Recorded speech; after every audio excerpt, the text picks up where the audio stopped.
aujourd'hui, donc nous nous retrouvons une nouvelle fois pour le chapitre de Nanatsu no Taizai, comme tous les lundis. Et nous allons donc faire une petite live reaction comme d'habitude, en espérant que je puisse la poster parce que je dois étudier, donc si je dois refaire la vidéo. Bref, je m'attends à un chapitre de malade, un bon chapitre. Mais en même temps, vu vos réactions sur Snap, sur Instagram, sur Twitter, genre allez, cette fois t'es obligé de faire un live reaction, t'es obligé. Bon, en même temps, vous me dites ça à chaque chapitre, ce qui devient en fait un peu lassant en fin de compte, parce que je me dis, il n'y a pas un chapitre qui visiblement n'est pas, allez, il y a tout le chapitre de Fairy Tail, enfin de Fairy Tail et de Nanatsu no Taizai qui sortent en fait doivent être en live reaction quoi. Bon, en même temps c'est vrai qu'actuellement pardon, les chapitres sont assez explosifs. Putain, je suis assez crevé, mais je vais quand même donc lire ce chapitre comme ça. Bon bref, du coup on a donc le chapitre 177 ou 177 donc qui est sorti. Donc la nouvelle série de 4 épisodes prévus pour le dimanche 28 août va débuter. Bon, ça on était au courant, ils vont le dire à chaque chapitre maintenant. Le volume interne sera en vente le 17 juin, mais bon, ça c'est pour le Japon évidemment. Cette main de leur gueule sera-t-elle celle qui sauvera l'ami? Donc il parle de la main de Ban. Bon, alors donc laisse-moi t'aider Captain, abruti, ce sont ces griffures qui te semblent si sérieuses. Bon, en même temps, vu ton état, Meliodas, oui, t'as légèrement un bras en moins, donc oui, t'as besoin un peu d'aide quand même. Merassila! Putain, d'ailleurs, c'est qui gueule là en fait, Merassila là? Il fait partie des 7 péchés capitaux. Ban! Et donc là, t'as Zeldris qui est sur le point d'attaquer. Elle essayait de dévorer l'âme de mon frère adoré, sa mort était méritée. Putain, mais... Attends, mais je comprends pas ce... putain, j'allais dire que je comprenais pas Estarossa à chaque fois parce qu'à un moment donné il est toujours là genre je t'adore mais j'ai quand même envie de te tuer. Et puis je me dis en fait maintenant que j'y pense, son commandement c'est forcément le truc genre aime ton prochain. Y a pas un commandement comme ça je crois dans les 10 commandements, il y avait genre un des commandements c'est aime ton prochain ou un truc comme ça. Ou genre tu es aimer sa famille, je sais plus c'est quel commandement s'il y a un truc comme ça.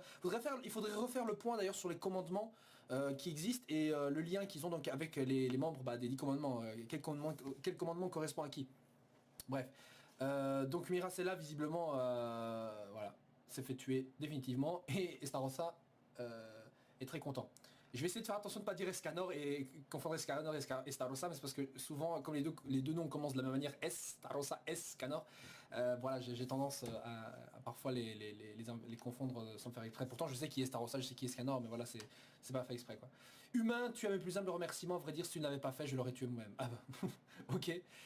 Captain reste derrière. Putain mais qu'est-ce qu'il va faire Ban? Parce que son Fox Hunt, vous savez celui qui absorbe la puissance là des commandements, a une certaine limite. Donc même s'il absorbe un peu la force de tous les commandements, il sera largement pas de taille, mais très loin de là quoi. Oh! La mort de Meliodas va venir de me provoquer. Il a transpercé son cœur? Oh my god! Oh my god!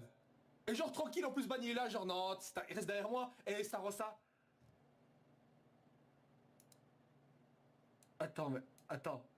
Rébellion. Donc là, Estarossa donc, a invoqué plusieurs lames noires ou des lames bizarres, des lames de démons visiblement.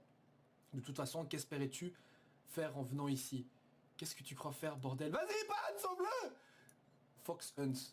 Ah donc là, il lui a arraché des cœurs, je crois. Enfin, on dirait qu'il a raté, mais permets-moi d'apprendre quelque chose. Nous, les démons supérieurs, avons 7 cœurs. Attends, 7 cœurs. 1, 2, 3, 4, 5, 6. Et le 7ème qu'il a planté. Ah, en fait, toutes les lames, c'est pour planter dans tous les cœurs de Meliodas. Attends. Mais là quoi? Attends, il a fait un Fox Hunt, mais il a arraché un cœur... il a arraché des cœurs de... Je sais pas combien de cœurs il a arraché, ou même s'il a pas arraché du tout, parce que visiblement ça a pas marché. Ça en fait 2. Non! Arrête! Qu'importe la puissance du démon, une fois tous ses cœurs détruits, sa mort est imminente. Donc ça veut dire... allez, on entend dire un truc, ça veut dire que même si par exemple Estarossa est surpuissant, si tu lui arraches tous ses cœurs, il crève quoi. Bon mais là je sais pas si Ban avait réussi à lui arracher un seul, mais... Putain, mais non, attends! Pas si je te brise la nuque avant. Oui! Allez! Attends. Pauvre Meliodas, le mec se fait torturer, n'empêche, faut arrêter là, j'en ai marre, à un moment donné, faut arrêter la violence. Arrêtez la violence ne sert à rien. Pas si je te brise la nuque avant. 3, 4, mais arrêtez! Hunterfest. Tu auras à passer, tu devras passer sur mon cadavre pour tuer le capitaine. Oui! Donc là, il a utilisé son sort pour voler la puissance. 6. Je suis une pauvre merde, je ne peux ni protéger la femme que j'aime, ni mon partenaire de combat. Oh putain mais c'est vrai. Le mec a tué Mirassella, donc Elaine elle crève, et là Meliodas il est en train de se faire tuer. Le mec il est venu, mais il aura servi à rien quoi. Et en plus de ça, il est intervenu pour tuer sa meuf sans pour autant tuer son capitaine. Non. Ne fais pas ça. Adieu mon très cher frère adoré. Il est en train de pleurer là. Mais Estarossa est en train de pleurer. Non, c'est aime ton prochain son commandement, c'est obligé. Donc en fait le mec en gros est obligé de regretter de tuer les membres de sa famille ou ses amis. Bon en même temps c'est vrai que quand je dis de regretter de tuer ses potes, Mirassella il en a rien à foutre. Mais donc c'est peut-être par rapport à un commandement lié à la famille ou je sais pas quoi. Mais là attendez, il est en train de... Waouh. Attends, Nakaba Suzuki là, te fous pas de ma gueule. Non, je sais que tu es dans le même magazine que Hiromashima. Hiromashima cette semaine, il a aussi tué un personnage. Tu vas pas me... Non, il peut pas tuer Meliodas, c'est le héros de toute façon, je suis con. Non. Tu sais, avec tous ces cris, mes oreilles sont comme des tambours, les cafards devraient connaître le... Pardon. Ban s'est fait désintégrer. Bon, il est pas mort, hein, on peut pas le tuer. Mais il s'est fait désintégrer comme... Putain, mais... Il s'est fait désintégrer, mais comme une mouche. On dirait une mouche qui s'est fait éclater et que par une tapette à mouche. Ban ne représente qu'un vulgaire moustique pour Estarossa. Et ce, malgré le Fox Hunt, hein, enfin le Fox Hunt ou le Hunterfest, je sais pas le nom, enfin le truc qui a quand même vidé Galan de pratiquement la moitié de sa force. Et Myracela pareil. Et je crois que quand il avait utilisé son pouvoir à fond, il pouvait aller jusqu'à une limite de 30 000 et quelques. Ou un truc dans le genre, 28 000, 30 000, je sais plus combien. Mais même physiquement parlant, une force de 28 000, 30 000 ne c'est rien face à Estarossa. Face à Estarossa, cette force, c'est rien. C'est rien. Mais vraiment, c'est rien. Quel est le niveau de Estarossa, putain? Est-ce qu'on approche d'une force de combat des 100 000? Meliodas aujourd'hui a finalement connu la défaite. Britannia va maintenant... Attends, mais il est pas mort. Ah, t'es couille. Non, il y a une couille, je sais pas, il y a genre Gosser qui s'est ramené, ou je ne sais pas, mais... Ou Merlin a téléporté le cœur de Meliodas, je sais pas. Britannia va maintenant être prise par la tribu des démons. Que le show commence. Au final, seuls 2 des 10 commandements donc sont tombés. Il n'en reste plus que 8. Putain, cet arc est génial, en fait. Et là, t'as tout le monde qui chiale. T'as Escanor qui chiale, Hawk qui chiale, Gilsander qui chiale. Les autres sont énervés. T'as Hendrickson, le chialeur. T'as King qui regrette maintenant d'avoir traité mal son camarade. Diane qui chiale. Les autres s'en foutent. Oh, hey, attendez, c'est moi ou le mec là derrière, celui où on voit pas ses cheveux là, qui a l'air d'être un gars du Nord là, un nordique. Il est en train de sourire, j'ai l'impression. En bref. Et Matrona qui ne dit rien, parce qu'évidemment il comprend rien la meuf. Et Elisabeth, envoie-moi là-bas, mais je t'en supplie. Oui, envoie là. Un magnifique plan sur voilà, le cul de Elisabeth. Pas changé. Mais Yoda Sama, répondez-moi. Putain, ça m'étonne qu'elle pleure pas plus. Hein. Normalement, c'est la première que je pensais, on allait voir genre Meliodas Sama, Meliodas Sama, Meliodas Sama. Elle a Orihime dans Bleach, tu vois, mais. Vous êtes là, Meliodas Sama. Non. Attends, c'est pas possible. Pas comme ça, s'il vous plaît, ouvrez vos yeux. C'est pas possible, t'es pas mort. Non, notre héros est tombé. Non, mais attends.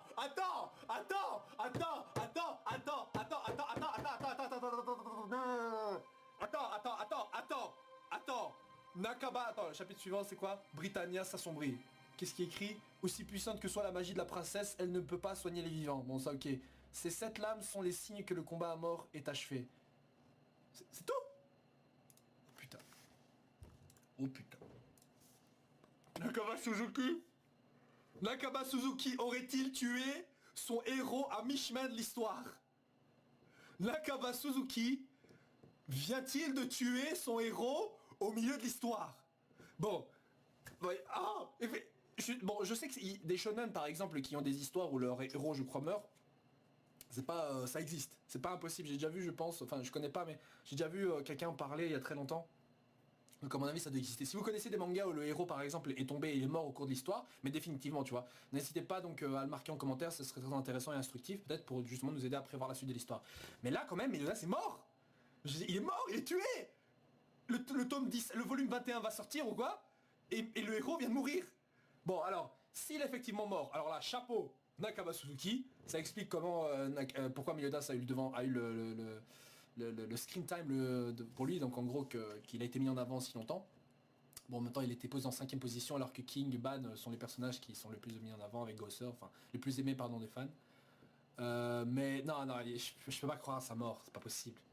Oh putain, avec Fairy Tail déjà cette semaine maintenant lui, je suis sûr que ces 2 connards, hein, Nakaba Suzuki et Hiromashima, comme je vous l'ai dit, ils sont publiés dans le même magazine, ils sont mis d'accord, ouais cette semaine on va vraiment faire chier nos fans, on va tuer des persos, ouais Mashima t'as raison, et des gros boobs aussi, ah ouais t'as raison, non, sérieusement quoi. Bon, alors, première possibilité, Meliodas c'est vraiment mort, Et donc la suite de l'histoire va se faire sans lui, mais c'est impossible, putain, je vois pas la manière dont Nanatsu no Taizai s'est présenté, il y a trop de choses qu'on sait pas sur Meliodas, je veux dire, c'est vrai qu'on a vu qu'il était un démon et tout, mais on n'a pas vu comment, ce qui s'est passé, pourquoi il est devenu gentil, tu sais, on n'a pas vu ça, donc il y a plein de trucs à voir. Deuxième possibilité, donc Meliodas est effectivement en vie, alors là c'est peut-être parce qu'il a un 8ème cœur, parce que là justement Estarossa a dit que les démons avaient 7 cœurs, les puissants démons ils avaient 7 cœurs, peut-être que Meliodas il est spécial, il y en a genre 8, voire plus. Donc peut-être a-t-il survécu et Estarossa ne savait pas qu'il avait un cœur en plus. Soit son dernier cœur a changé d'emplacement, je sais pas, genre Merlin a utilisé, qui n'est pas loin, a utilisé un sort pour déplacer son cœur, c'est possible. Soit, je sais pas, ils vont utiliser un rituel pour ressusciter Meliodas et s'adresser peut-être aux déesses, qui vont peut-être justement demander de l'aide aux Seven Deadly Sins pour tuer les démons, et donc pour cela ils vont aider à ressusciter Meliodas. Mais bon, mais ce serait un peu contradictoire, sachant que les déesses ont justement cherché à ce que Meliodas soit tué, et là il est effectivement mort. Ce serait d'ailleurs drôle que vu que Meliodas est mort, les déesses donc décident de garder Elaine en vie, donc de lui redonner la vie. Et se dire bravo Ban, le contrat est accompli, il est mort, donc t'as bien aimé, va ressusciter. Et là donc t'as Elaine qui effectivement devait mourir, finalement reste en vie. Donc du coup pour elle ça change rien. Donc ce serait plutôt pas mal qu'on ait un truc comme ça pour Ban et Elaine. Mais parce que le pauvre Ban, putain, il est venu pour sauver son pote, en tuant la personne qui maintenait en vie sa meuf, et en plus de ça, il a pas pu sauver son pote qui se fait tuer. Donc au final, au lieu de perdre une seule personne, il en a perdu deux. Et il est vraiment venu et il n'a servi à rien malheureusement. Bon, en même temps, c'est lui qui a été envoyé parce que c'est le seul qui aurait pu survivre. C'est vrai qu'il a été désintégré, Ban, mais il n'empêche qu'il a survécu, c'est juste que ça prend un peu de temps pour qu'il ressuscite. Regardez, souvenez-vous du combat contre Hendrickson. T'avais donc Ban qui s'était fait couper en deux, il mettait du temps à se régénérer. Pourtant Hendrickson donc lui laissait pas le temps de se faire régénérer et il n'arrêtait pas de le couper en deux et le péter la gueule. Bref. Bon alors comme c'était marqué d'ailleurs à la fin du chapitre, Elisabeth ne peut pas soigner et aider Meliodas. Parce que justement sa magie ne soigne que les vivants. Là Meliodas est mort. Donc s'il est mort, voilà, c'est foutu quoi. Donc parce que voilà, s'il est encore miraculeusement en vie, Elisabeth le soigne.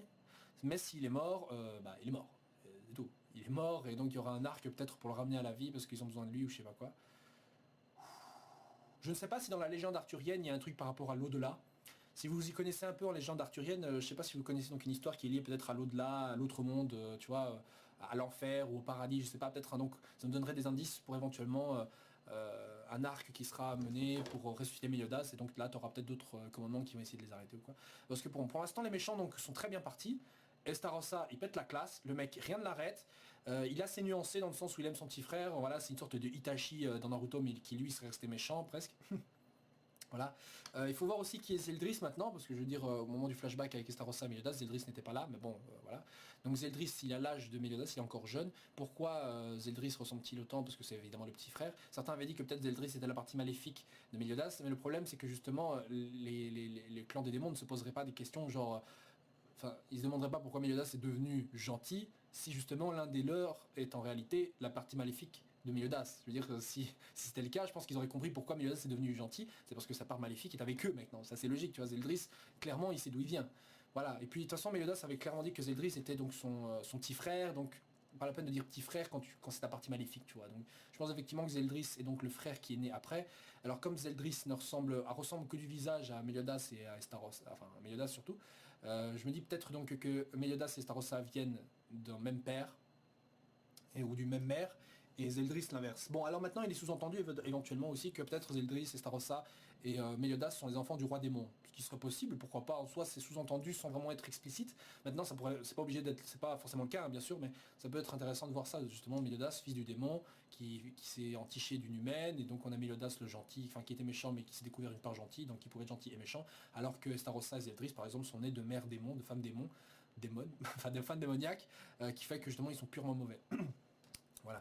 Donc, ce chapitre, personnellement, il va faire date. Il va faire date. J'ai hâte de voir la réaction des gens sur internet à ce chapitre et sur Tumblr aussi. Ah, j'ai hâte de voir. J'aime bien voir la réaction des gens aussi. Bref, donnez-moi votre avis sur ce chapitre-ci. Est-ce que Meliodas a-t-il survécu? Est-il vraiment mort? Donnez-moi enfin, dites-moi comment vous avez ressenti donc la lecture de ce chapitre. Selon vous, que va-t-il se passer? Parce que là, pour l'instant, on va donc enchaîner les chapitres où les méchants ont vraiment l'avantage. Qu'en est-il de Merlin? Je veux dire, si Meliodas est-il mort, comment va-t-il le ressusciter? Est-ce que, par rapport à la question donc sur l'au-delà et sur la vie et la mort là, dans la légende arthurienne, n'hésitez pas, donc comme je l'ai dit, à le mettre en commentaire. Bref, sur ce, à la semaine prochaine les gens, et un chapitre de fou qu'on a lu là, j'espère que... Enfin là, évidemment, la tension est retombée, donc on va avoir des chapitres un peu plus calmes, mais il n'empêche que ces derniers chapitres de Nanatsu no Taizai me prouvent encore une fois que je ne regrette pas du tout cette lecture, et m'incite surtout à vous dire de partager de plus en plus donc, la bonne parole, de prêcher la bonne parole concernant donc, ce manga, que encore certaines personnes ne connaissent pas, et je ne connais que très peu de personnes qui ont regretté sa lecture. Voilà, sur ce les gens, ciao ciao, et à la semaine prochaine. Zoom.